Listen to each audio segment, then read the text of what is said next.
we shall revisit coin change problem and prove the same using the principle of strong mathematical induction.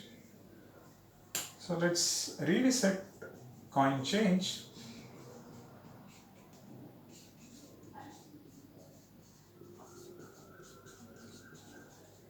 So we are given an integer x. Along with that, we were given two denominations, rupee 4 and rupee 7. What was the question? So the question was, can we give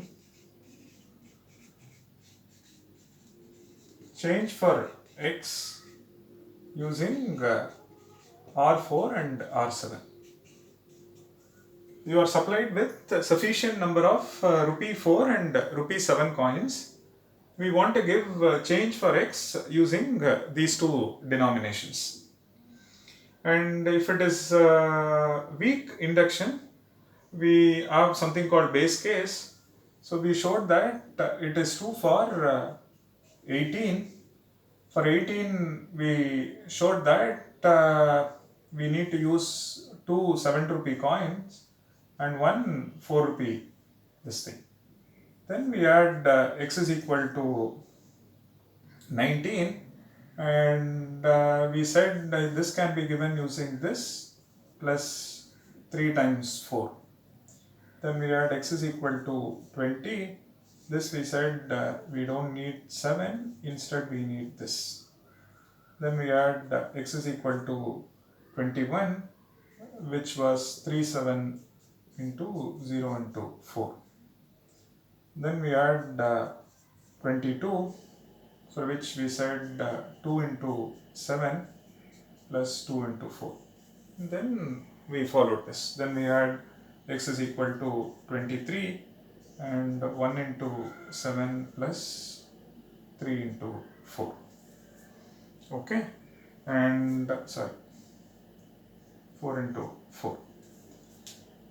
And it continues. So we said that is true for 18, and assuming k, we presented a proof for k plus 1 by looking at two cases. There exists at least one 7 and no 7 at all. If there are no 7 and you only have coins involving denomination just 4, but we know that x is at least 18, so which means you will see that there are at least 5 4s in it, and subsequently we were able to complete the argument.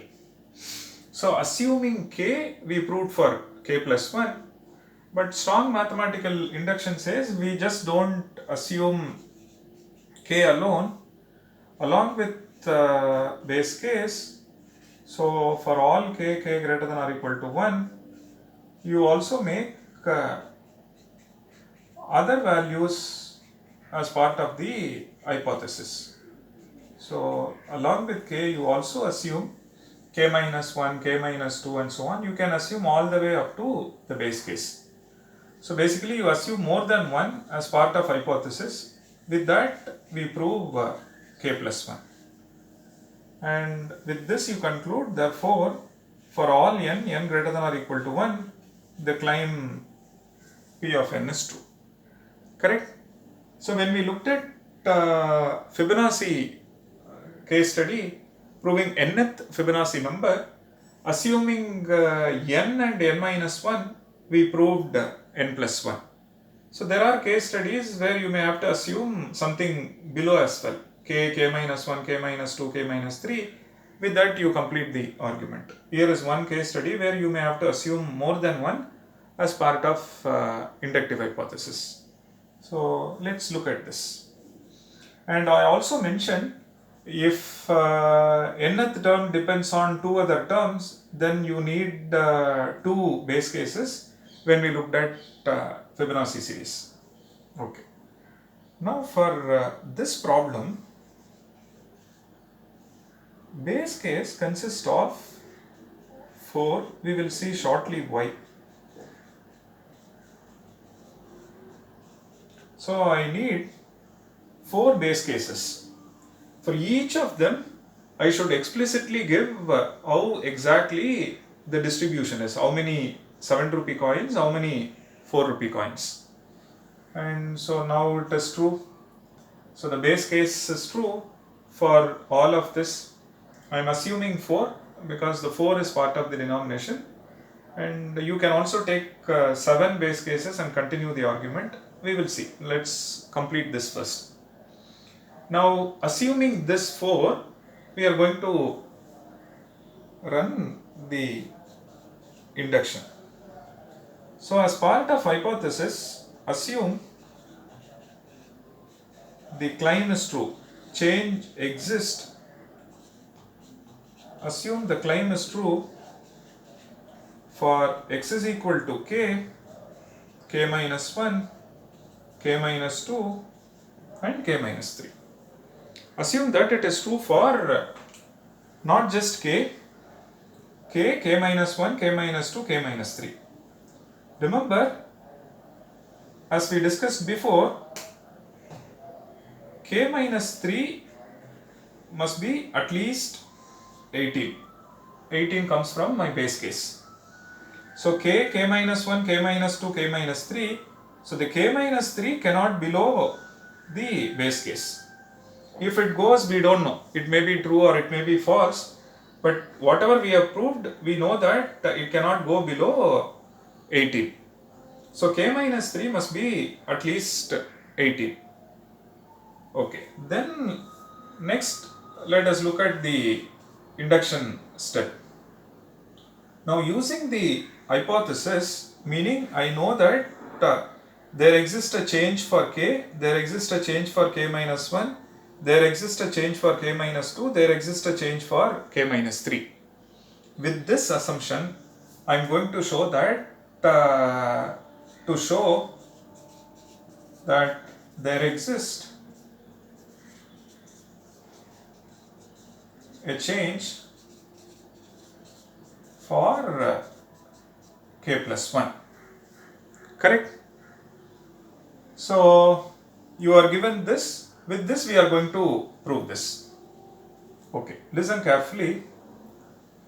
So what am I going to do? Now take the change of k minus 3. Whatever change you have for k minus 3, take that. With that, add 1 rupee 4. Now with k minus 3, you add plus 4. K minus 3 plus 4 is k plus 1. So that is all. Simply take the change of k minus 3 which you get from hypothesis. So this is from induction hypothesis. With this, you add 1 4 rupee coin. You get a change for k plus 1. This implies that you get change for k plus 1. For example, my k plus 1 is 22. To get change for 22, what are we doing? We are going back. So k is 21, k minus 3 is 18. So take change for 18. So this is my k minus 3. With that, add 1 4 rupee coin. So it becomes 2 into 7 plus 1 more. So 2 into 4. Now you want change for 23 and you take the change for 19. With that you add. So and the cycle continues. Now you can appreciate. Because we are working with 4 and 7, I have assumed 4 base cases. Then the fifth one is expressed with the help of 18. Sixth one is expressed with the help of 19. Then 24 you express using with the help of 20. 25 with the help of this. Then 26 with the help of this. That is all. So every block of 4, you see that it can be expressed using the previous block of 4, which means the cycle continues. So I can also take a block of 7 as part of the base case, and I can express 25 using 18 and 26 using 19. Just add one more 7 and you are done. So in general, one can take, for example, if it is 4 and 7, we have taken 4 base cases, and the fifth one is expressed as a function of first one, sixth one as a function of second one, and so on. And all that we need is you should be able to express as a linear combination of 7 and 4 for 4 consecutive integers. This was not the case when we had 17, 16 or 14. For 16 it was possible, for 17 it was not, which is why we could not start the induction from 16. We were looking for what is the value of x such that you can get linear combination of 7 and 4 for 4 consecutive x. And supposing you are able to find that block, then the fifth element, sixth element, seventh element, eighth element can be expressed as a function of the previous block. Then the cycle continues. So in general, if you are given Rm and Rn with some conditions on m and n, for example, say relatively prime, then you should look for what is the value of x such that a consecutive m integers you see a linear combination of m comma n, or a consecutive n integers you see a linear combination of m comma n. And with that the induction is done. And here is one case study. The beauty here is you can apply both weak induction as well as strong induction. And when you actually apply strong induction, you see the power of it. And the point is, the base case itself helps you to strengthen the hypothesis, and from the hypothesis to induction step, it is a very smooth transition. We don't need to do much on the induction step because the assumption is so powerful. Whereas in the weak induction, we had just assumed one and we had to do case analysis. So these are all subtle differences between weak induction and strong induction. So please pay attention when you read case studies on strong induction, and also look at proof based on both weak and strong and see how things can be taken forward in each of this. And the principle looks simple, but the application precisely tells you how powerful the technique is. So please take a look at the scribe, the assignment questions. You will see more problems of this type.